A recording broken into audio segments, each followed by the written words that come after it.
精彩。是吗？一般像实木床，它其实出现异响的概率是大于其他材质的床，主要是因为这个木头与木头之间容易产生摩擦，造成这个异响。那像这个客户家，他这个床就是纯实木的。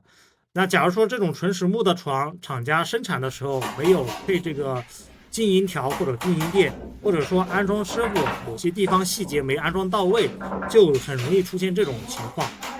这个人坐下去，它是有那种摩擦的那种尖锐的声音，它有可能跟这个安装有一定关系，就是这个床板跟床边挨着太近了，然后活动的时候它们之间相互摩擦。那我们把这个它固定的螺丝退掉，把床板往中间移一点，让这个床边和床板留一点距离，看一下还会不会响。调整完以后，大概床边跟床板之间会有一个活动的缝隙，它其实另一侧师傅安装的时候也是按照比较靠边的，要调的话我们一起把这个都调整一下，调完以后再来看一下效果。每个床异响它的情况不一样，我们只有不断去尝试找出异响的具体原因。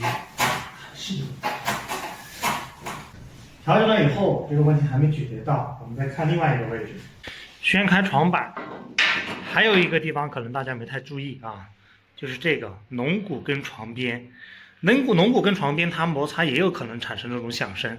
看这个龙骨跟床边挨着很近的，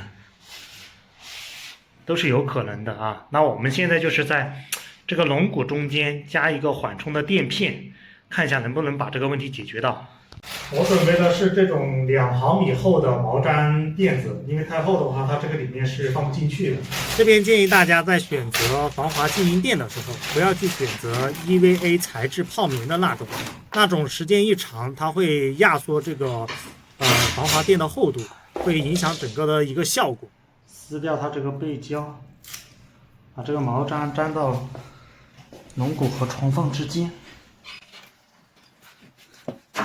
因为它这一个方向的床边都在响，那我们把这个龙骨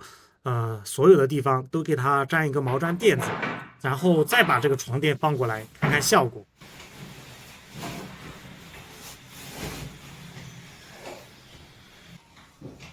现在对了噻？对呀，哎，对了。